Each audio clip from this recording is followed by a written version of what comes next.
Coming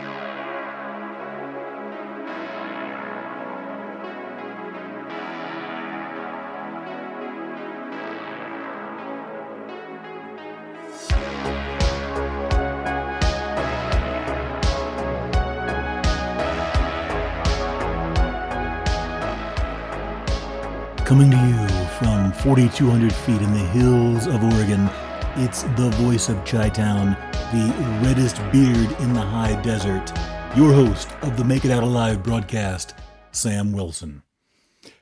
All right, folks, how you doing today? We are back with another episode of the MOA broadcast. Let's get right into it. Now we go back for some news. If you've seen the last two episodes, let's jump to one thing first. As mentioned before, here at the MOA broadcast, we remain apolitical. We're not going to get into our politics, your politics, or anyone else's. We just do what the news used to do years ago, which is give you the information, and then you can make your own decision and draw your own conclusion. That being said, sometimes the topics we touch on and discuss are political in nature. Again, in those cases, we just give you the facts. So, in the last two episodes, we've been covering this ongoing saga with the AP, the Associated Press. We don't need to explain it again. It's been covered multiple times. If you haven't caught the last episodes, 3 and 4, I believe, we discuss it fairly in depth there. President Donald Trump changed the name legally. He has the authority to do so from the Gulf of Mexico to the Gulf of America. Whether you like it or not, that's the way it is, so we move on, right? For some reason or another, the AP, the Associated Press, they refuse to acknowledge this or to refer to it by the name of the Gulf of America. They're sticking with Gulf of Mexico. So, as we covered in last week's episode, they were barred from entering the Oval Office and Air Force One to cover press events.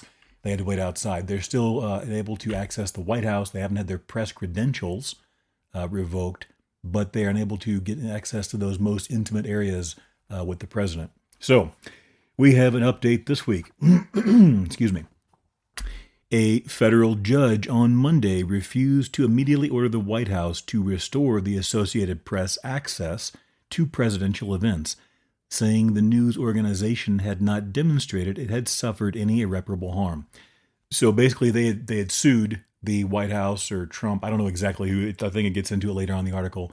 Doesn't really matter. But they wanted to get a restraining order to block the White House from preventing them from having access in those areas. U.S. District Judge Trevor McFadden said the AP had not proven harm requiring an immediate restraining order. But he cautioned the White House that the law wasn't on its side in barring AP over continuing to refer to the Gulf of Mexico, not simply the Gulf of America, as Trump decreed in an executive order. Now, he did this with an executive order along with the Department of the Interior. It was a legal name change. Again, some people are going to like it, some are not. I don't really think many of us spend that much time talking about the Gulf of America or the Gulf of Mexico. But for whatever reason, the AP has decided to get locked into this battle of wills with the White House or Trump or whoever they are doing this with. It seems pretty clearly viewpoint discrimination, McFadden told Brian Hudak, if I'm pronouncing that correctly, a government attorney. With no ruling made, the White House is free to continue barring the AP from the Oval Office and beyond. There is a case, it is promised to, or is scheduled to be heard later in March when there'll be another hearing. The White House lawyer Hudak said that just because an AP reporter and photographer had long held a place in the White House press pool didn't mean the agency was entitled to it in perpetuity. That's not just special access, that's extra special access, Hudak said, noting that AP journalists continue to access the White House and publish news from events even when its journalists are not present in the room where they happen. The president can choose who to speak with, he says. There is a hearing set for March 20 where additional arguments will be made. So I guess we will see what happens and update you in this ongoing battle of wills between the AP and the White House. Just seems like an odd thing to dig your heels at. I mean, why not just call it when you're in America, where they operate, call it what it's legally been changed to here. As we discussed in past episodes, the mapping programs, Google Maps, Apple Maps, they have changed their name to Gulf of America. I just don't see what they really gain out of this long term. I guess if they have a big victory, then that will give them some street cred or whatever, but or maybe bargaining power in future cases. I don't know, but it just seems like an odd thing. I can't remember the last time I've had a conversation about the Gulf. All right, we move on now to Memphis, Tennessee. This is why situational awareness is so important. Okay, police are searching for a man who was seen on video attacking a car with an axe following a collision in Memphis, Tennessee. Another motorist captured video showing an unidentified man wielding an axe and striking another vehicle on Saturday, February 22nd, according to police. In the video, the suspect can be seen striking the side of the vehicle multiple times before stepping away. They take their jacket off, throw it on the ground, stare at the victim, and then they pick their jacket back up and walk away. So what happened? Apparently, the suspect, the axe-wielding man, was rear-ended by another vehicle being driven by a man and his girlfriend. After the collision, the unidentified man whose car was hit exited his vehicle and began yelling at passengers before retrieving an axe. Why in the world would you have an axe in your car? And yes, he has a car. We'll get to that in a moment. I'm from the country. I use an axe all the time. I can see it possibly being there in Memphis, Tennessee. I don't know. Regardless, not illegal. I don't think anyway. But why would you go and get an axe over a rear-end collision? I mean, it's now a problem for insurance to handle. Who knows who had what, who didn't have insurance? We don't know. All we know is that he began to take an axe and chop at the car. I saw the video on the news website I went to. I wasn't able to find it, but I saw the footage on X or Twitter. If you do not have that program, I recommend it personally if you are able to, deal with seeing the raw truth out there. It's called X, used to be called Twitter. The reason I like it is you can get the raw, unfiltered footage, like we talked about earlier. I don't want some newscaster to tell me what I should think or what I should believe based on the news I see. I would like to see the raw numbers, the raw footage, or hear the raw data. I'll make a decision myself on what I believe about that. And if you watch news on TV versus getting raw footage and things from X or other places, it's shocking the amount of stuff that is just not covered. And many times you'll see footage in a news report, then you watch the whole thing on X. It has been dramatically edited, obviously with a purpose. And we're not going to get into that again. We say apolitical, but clearly some of this footage is sometimes twisted. I don't like to. I would rather have the raw data. I'm an adult. I can make the decision myself. I'll interpret it the way I see fit. And sometimes I'm going to be wrong. Sometimes I'll be right. But what I don't want is someone I've never met who may or may not have a political agenda to decide what I should hear and what I should see and what news is important to me. So anyway, that's that. In the video, you see the guy walk up and strike the vehicle at least 2 or 3 times. He busts out the front and back windshield, and I think he takes a few chops at the car along the way. To me, let's see, after vandalizing the victim's car, the suspect got back into his car and drove away. No injuries were reported, according to police. The part that stuck out to me was the people in the car that was literally being chopped up with an axe. They just sat there. Like they could have, and I don't know what exactly went on. It's hard to Monday morning quarterback things when it comes to uses of force or violent situations. You never know what's going on in someone's head. There may be other factors the video doesn't show. Who knows? But the video was taken by somebody in the car behind the accident. There's very clear video of it. And they just sit there. There's no traffic or no substantial traffic in front of them. They could have driven away. I don't know why they chose to stay there while this guy attacked their car with an axe. The first thing I would have done, hopefully, what I think I would have done is, what we call create distance. Get out of there. The guy has an axe. Clearly, he is not acting in soundness of mind in an illegal manner. Who knows what he's going to do next? But that was the part that stuck with me. They just sat there while this guy was chopping their car up. So, again, who knows what was going on in their mind and what they had. Maybe they had a plan. I don't know. But they just sat there. The suspect's vehicle was described as a 2012 Chevy Impala. Not gonna lie, I'm not quite sure that's the car I'd be willing to go to war over. A 2012, what is that, 13 years old Chevy Impala. I mean, I think I would probably just let insurance deal with it. But who knows? His decision. All right, we go to New York City. Another one with situational awareness, dealing with road rage. If you look up road rage, this is probably, I haven't ranked these things, but man, there are so many road rage incidents in the United States alone on a daily basis that it's crazy. You can take your pick from stories to go through about road rage. This one takes us to New York City. Let me grab a drink here. Okay. Irate motorist chokes MTA bus driver in New York City road rage attack after fender bender, according to officials. An irate driver slugged and choked an elderly MTA bus driver in a road rage attack in Brooklyn, according to police and transit officials. Siobhan Legal, 25, if I'm pronouncing that right, I don't know, lunged at the 68-year-old B26 driver on Halsey Street near Lewis Avenue in Bedford-Stuyvesant. If you've been to New York, Bedford-Stuyvesant explains a lot. We'll get to that later. After the two vehicles collided in a fender bender around 9:20 a.m., authorities and sources said. So I guess the bus either sideswiped or clipped him. I don't know, but it appears like it was the bus that was at fault. Not sure on that, though. Legal started arguing with the bus driver, then punched him and wrapped his hands around his neck, causing jaw and neck injuries, according to the NYPD and MTA. Keep in mind, this is a fender bender. A fender bender.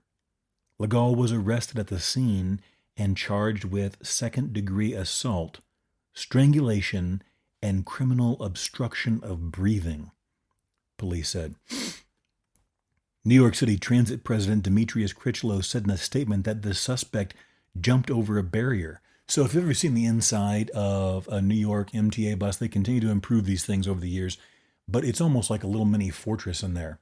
There's plexiglass, and again, we'll get to that in just a minute, but that must be the barrier I'm guessing that they're referring to. When they're inside there, they have a plexiglass plate or whatever it's made of, acrylic plexiglass, to protect them from people like this.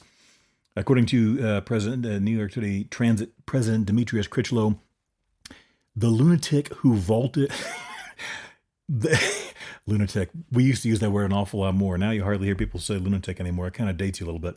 The lunatic who vaulted a barrier to viciously punch and strangle a bus operator just trying to move New Yorkers around Brooklyn displayed utter disregard for humanity, decency, and the safety of passengers on that bus, Critchlow said. If you've never been on an NYC bus, driver's compartment, oh, here we go, they explain it, has plexiglass barrier, almost like an armored car. It's kind of like when you go into a convenience store in a bad neighborhood, they get that thick plexiglass, bulletproof or not, whatever it's supposed to be.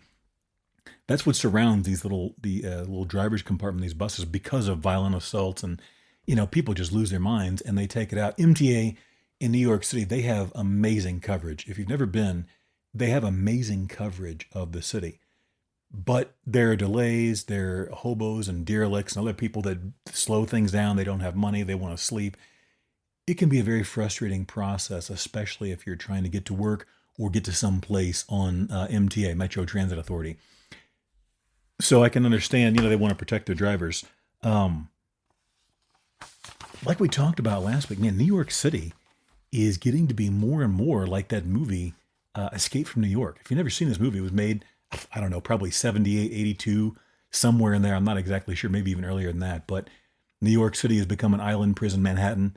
If you're from New York, there's a scene where they're driving down Broadway to get to some location. I forget what's going on. Kurt Russell's driving this car. It's some beat up old jalopy type vehicle. They got steel bars across the windshields and windows. There's these freaks and derelicts on the street. They got to go through a whole mob of them. They're throwing Molotov cocktails and bricks and all this kind of stuff, glass bottles. And I mean, it's just like out of some kind of post-apocalyptic nightmare.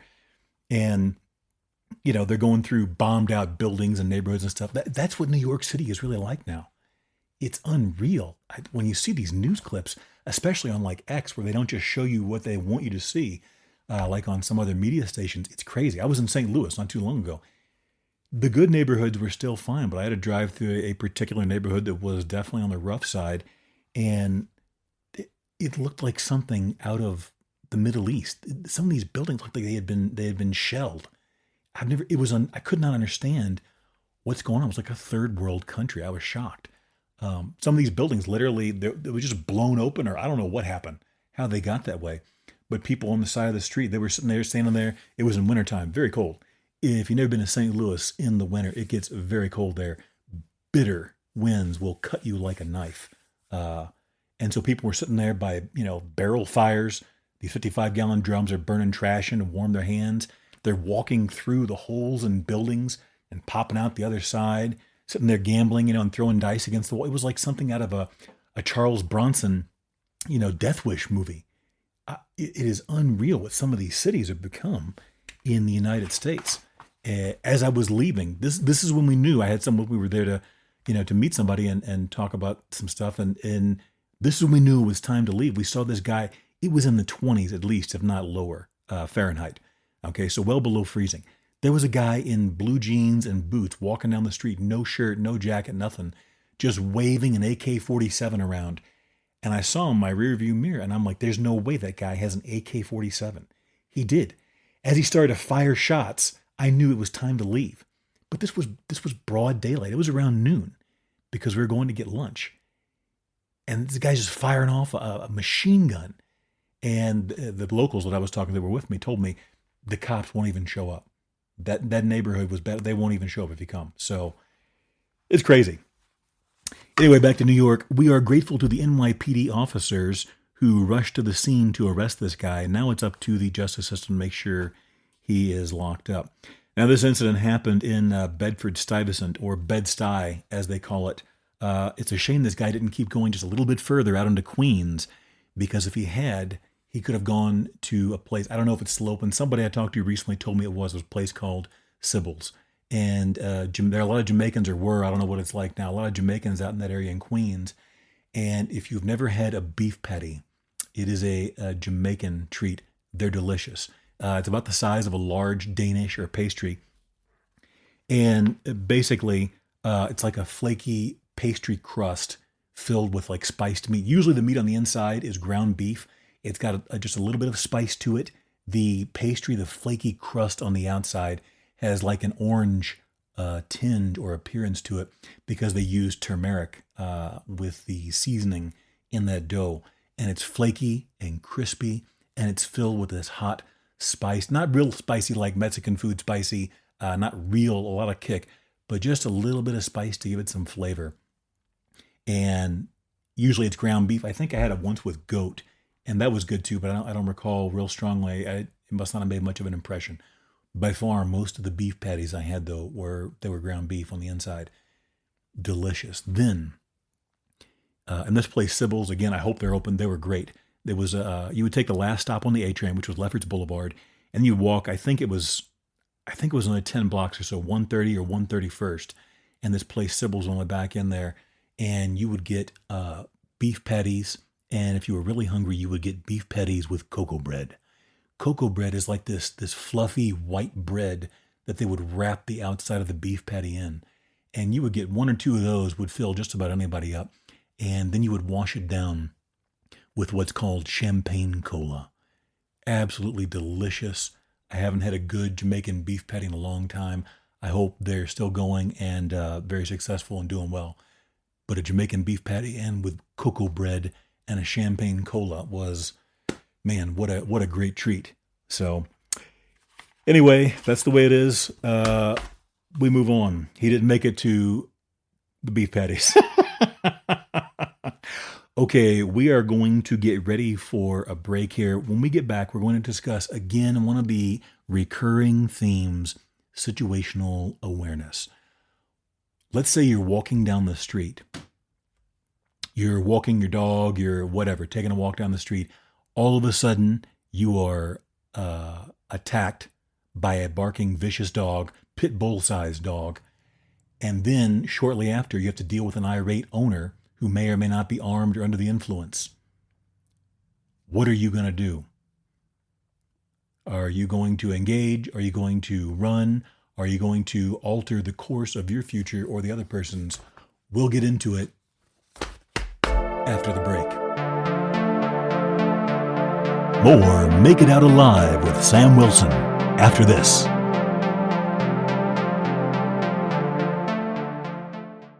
Want to get your business noticed? Sponsor a show on KKFO Gold Country Radio on 103.3 FM and create awareness through on-air announcements, our online stream at goldcountryradio.org, and our podcasts that live on forever. Your message reaches a broad local audience while also targeting listeners who choose to tune in to the shows they love. Plus, we promote your sponsorship across our website and social media. For more information, email goldcountryradio@gmail.com. Call 541-238-6989 or visit goldcountryradio.org. Gold Country Radio, your message heard locally and beyond. You're listening to the MOA broadcast with Sam Wilson. Will you make it out alive? All right, we are back from the break. Now, if you'll recall, before the break, we were talking about, this was an actual experience that happened to me. So one day I was walking my dog, not too awful long ago.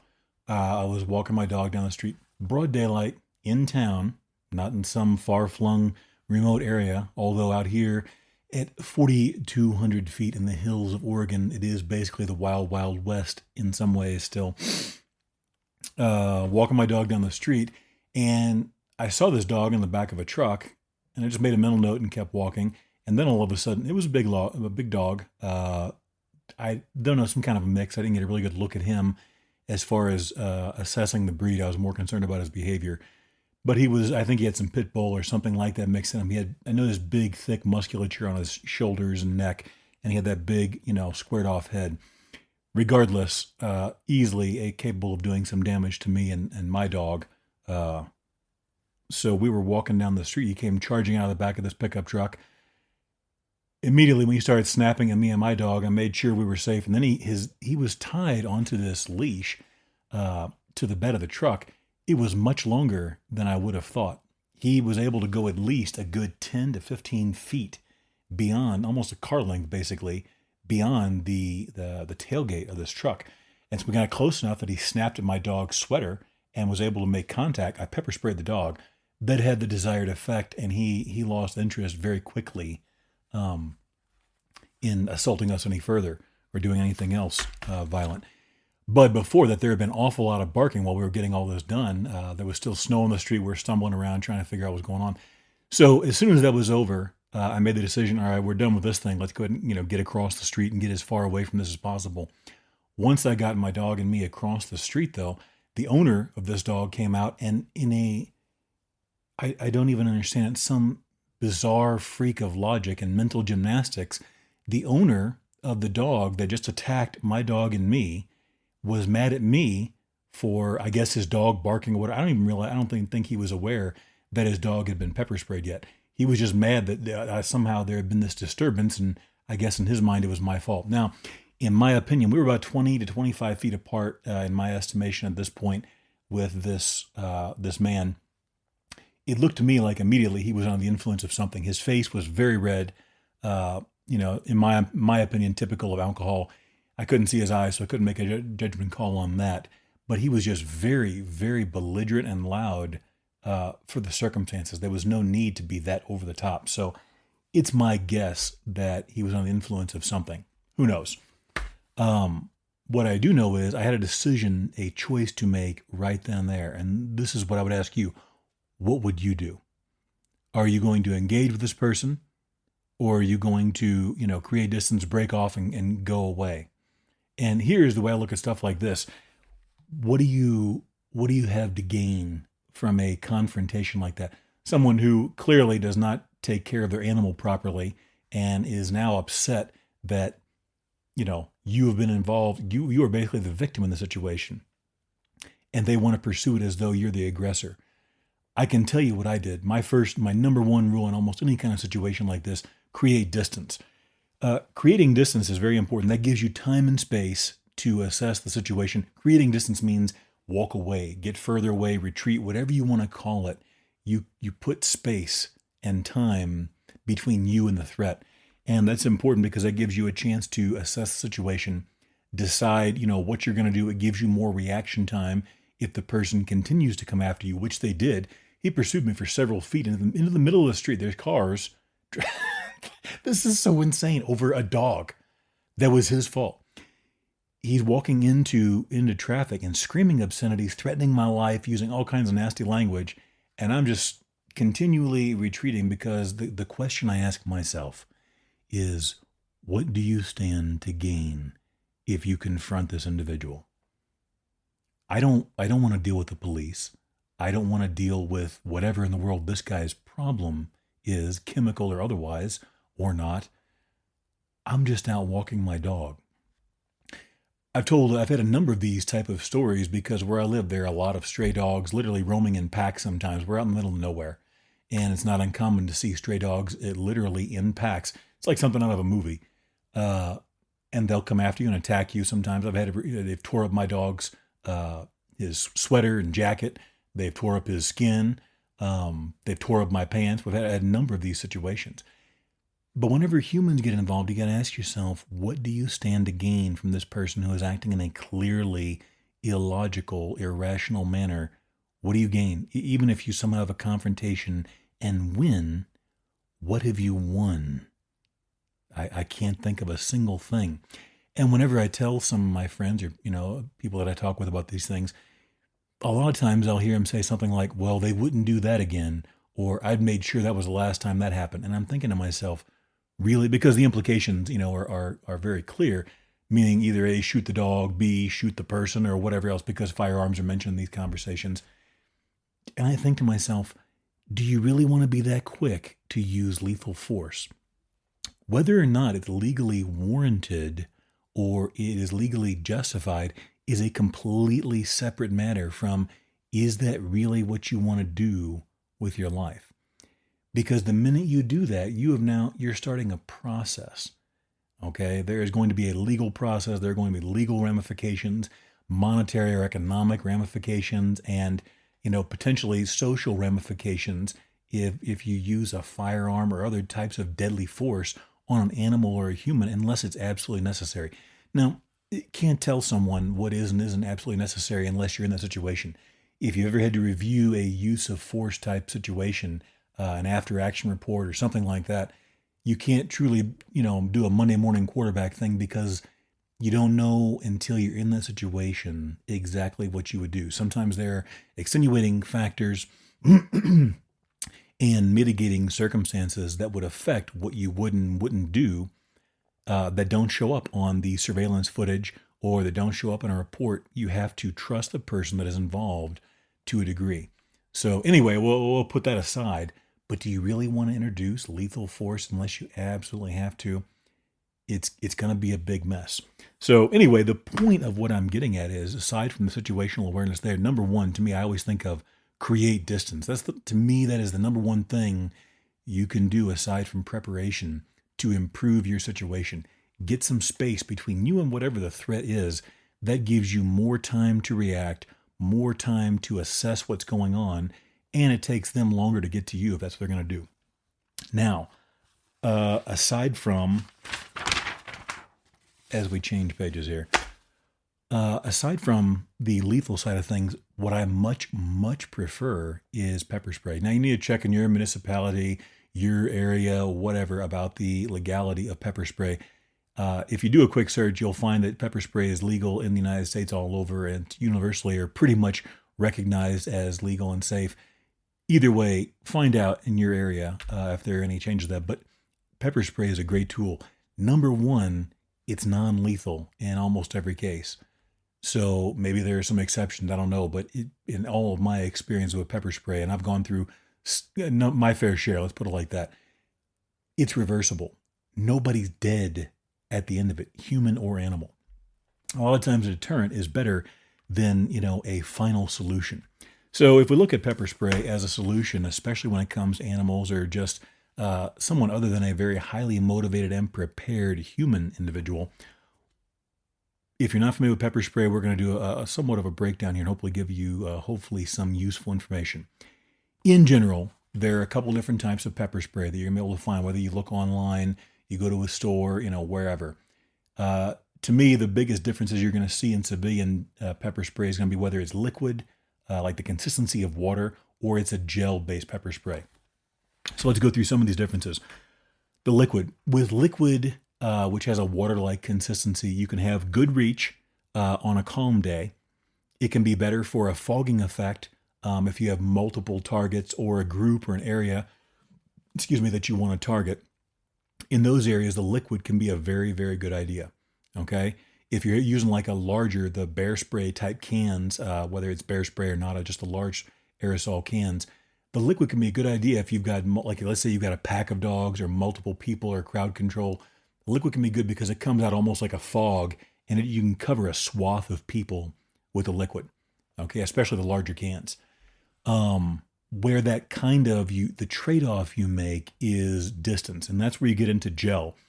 The gel, and when you search for pepper sprays, usually they will clearly mark what type they are and so forth. The gel is going to have less blowback, meaning if there's a little bit of wind, it's not just going to come. If you spray a water or a liquid pepper spray and there's a lot of wind or even a reasonable mild wind, you're going to get aerosol, that dust is going to move all over the place, or that spray, okay? And ricochet. With gel, you'll have typically less ricochet because it's coming out in a thicker consistency, okay? When you start using pepper spray up close and personal, like you're 3 feet away or less, man, you can spray somebody and it can literally, I've seen the gel especially do this. I haven't used a lot of the liquid base because most of what I've done has been gel. But with the gel, sometimes it'll ricochet and just bounce off somebody and get the guy next to you, okay, or next to the target. So you got to be careful. The gel also is a little less easy to wipe off in my experience. It just kind of smears around the face, whereas the liquid can be wiped off a little easier. But the gel, in my experience, you're going to have significantly better range with the gel because it comes out in a tighter pattern and it's going to give you more reach. Sometimes that can be very, very important. The other thing with pepper spray is you want to familiarize yourself beforehand. If you buy one, buy 2 cans or 2 containers, whatever, and use one for practice. You need to go out there and target practice with it. You need to see how it behaves in different wind conditions. And frankly, it's not a bad idea to expose yourself to it in a reasonable amount to see what the effects are. Pepper spray affects people differently. Some people, it goes right to them. Other people are much less sensitive for whatever reason. Same thing with animals. I pepper sprayed some dogs that immediately they are very displeased, especially if you get them around the nose. Obviously, they have a very sensitive nose. They are in the wind. They're done. Others, it takes a minute or they're not quite as affected. So you want to see how it affects you, especially if you breathe in some of the overspray of the fumes, the lungs where it gets you. It's not the worst experience in the world. Don't be afraid of it. It's mostly just unpleasant unless you get a really good shot right to the eyes, nose, or mouth, the mucous membranes. It's not the worst thing in the world. But get a familiarization with it and see what it does to you. Aim is going to be important. It's not going to do a whole lot of good if you aim at a torso of an animal or a human with pepper spray. You want to get the mucous membranes, the ears, nose, and throat. Eyes, excuse me. Eyes, nose, and throat. The mucous membranes. Eyes are number one. The nose and the mouth area are going to be particularly susceptible to the pepper spray. The other thing is, whenever you do this, you need to understand pepper spray, it takes a little bit of time to kick in. This varies from person to person. But in my experience, you need to plan on from about 10 to 30 seconds for the pepper spray to really start acting as a deterrent to a human or animal. It isn't usually instant. Some dogs and some people respond or feel it right away. It's not at all unusual, though, for it to take a few seconds for it to really have an effect. So plan for that. You need to understand whenever you spray this stuff, it isn't like magic and it just repels someone, like the old bat spray, the shark spray in the Adam West campy Batman series. He's climbing up this helicopter over the ocean one time and the shark attacks him and he pulls a can of shark repellent out and sprays the shark and the shark just drops back to the ocean. That's not the way it works. Okay, you need to be prepared. There's going to be a little bit of a lag before it kicks in. If you get pepper sprayed right in the eyes, a good rule of thumb is if it goes right into your open eyes, you're going to probably lose your vision and be blind basically for about 15 to 30 minutes, give or take. Okay? It's not the most painful thing. It's not pleasant, but it's just like getting punched in the face. Once you experience it, it's not nearly as bad as you think it is if you've never experienced it before. So anyway, just something to think about. Then, when you do use it, the number one thing in my mind that I would say is spray it, then create distance, back up, retreat safely, make sure you're aware of your surroundings, give that spray time to kick in and start marinating, whether it's a human or an animal, whatever. And we're going to get into animal targets here momentarily, but give it time to kick in and do its work and sort of marinate in the sauce before you take your next step. Then you decide what to do. Typically, it's time to just get out of there then. And whether you contact the authorities or whatever, that's up to you based on your circumstances. But once the spray is used and deployed successfully, create some distance and let it do its job. In many cases, that's all you're going to have to do, and then you get out of there and go from there. Okay, now if you recall, last week, my papers here are a stack of news. We were discussing the oddity of kangaroo attacks, obviously primarily in Australia. Excuse me for one moment. Okay. Need a cool, refreshing beverage. We discussed there was this poor gentleman who was, I think, 72 years old that was just literally being beat down prison style by this large adult male kangaroo in Australia. We now are going to revisit this. We asked the question last week, since we were going over pepper spray and other deterrents, would pepper spray be effective against a kangaroo? Now, frankly, without trying to hype up fake drama, I don't know why it wouldn't be. Off the top of my head, that seems like pretty much any animal that can smell and has mucous membranes, be it human, four-legged, two-legged, marsupial, whatever. I would imagine the pepper spray at the very least is going to be an irritant. We have a story here. This goes all the way back to 2011 here at the MOA broadcast. We do our research thoroughly. We go to Canberra, Australia. 2 Australian police officers used pepper spray to fight off a rogue kangaroo that had attacked an elderly woman in her backyard in an outback town, an official said Tuesday.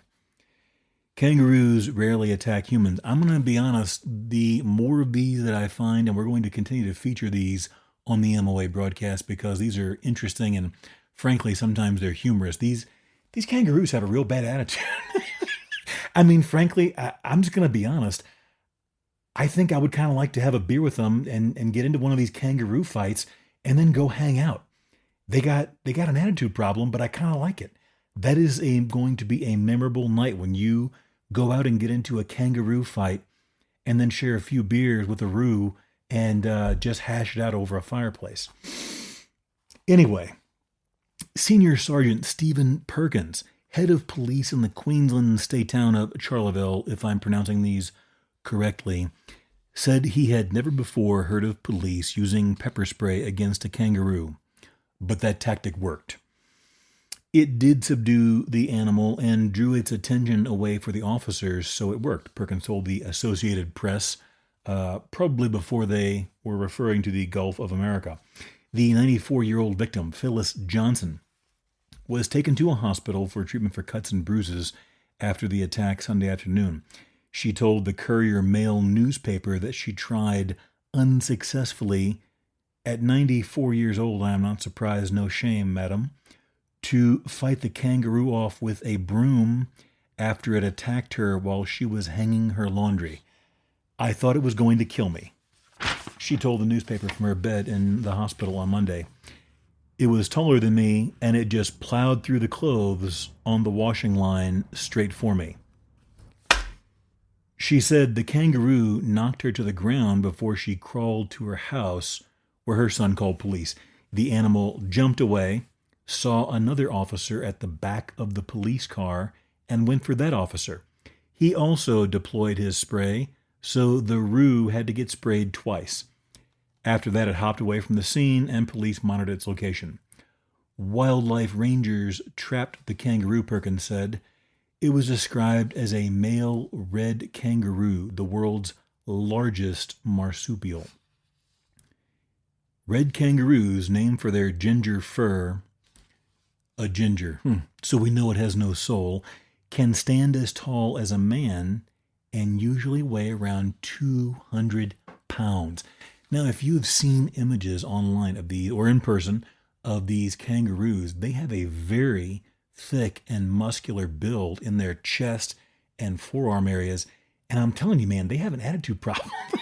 They walk around and they flex their arms and they flex their chest and they just stare people down.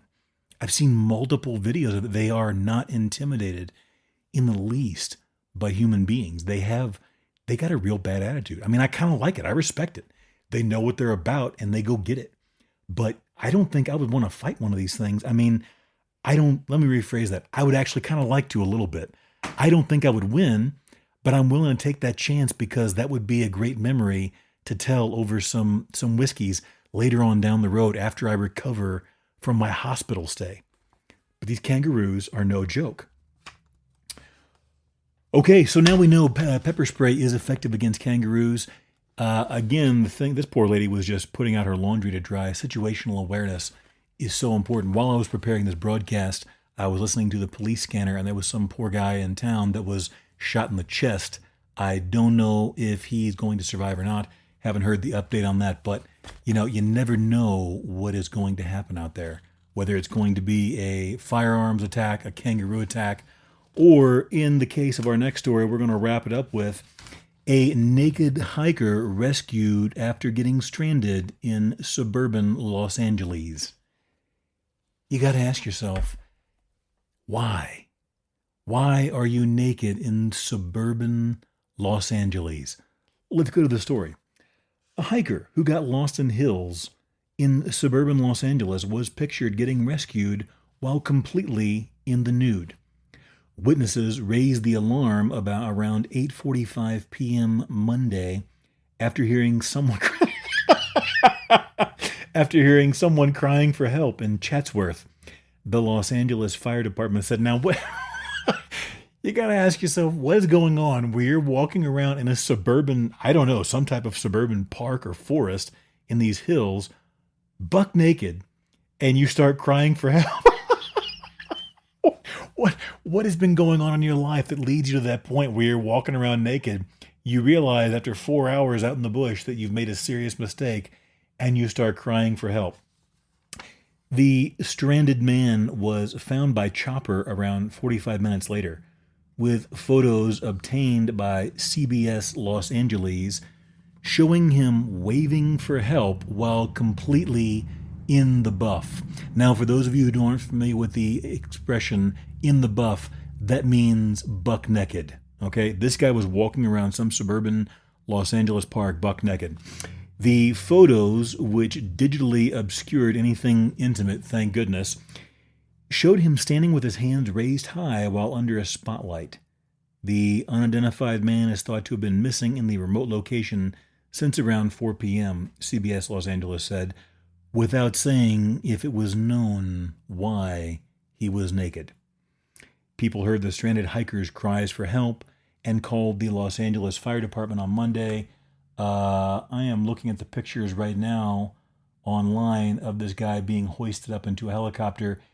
It's blurred out, thank goodness, but it's some buck-naked guy being wheeled or hoisted. He's being hoisted up into a helicopter with a spotlight on him while I don't know what he's sitting on. That all part is blurred out. Again, thank goodness. But can you imagine what's going on? You have to be hoisted up in buck-naked fashion. Oh my goodness. He was hoisted from the helicopter by a rescuer and flown to a landing area, assessed by paramedics, before being transported to a hospital. The fire department said the hiker suffered minor injuries, but again, it was not immediately known what happened to him. Temperatures in the area range between 40 and 50 degrees on Monday, according to information from AccuWeather.com. Now, I wonder why they felt the need to include the fact that temperatures were cool that day in a story about a naked man. I guess they just ran short on things to say about the poor fellow. Okay, that's going to do it, folks. Next week, are you prepared for a bear attack? What about without a firearm? We find out how to make it out alive with just a knife next time. Okay, that's it. Remember, don't wait until you have an emergency to prepare for it. If you do, it may be too late. If you don't make it out alive, you don't make it out at all. Stay safe out there, folks.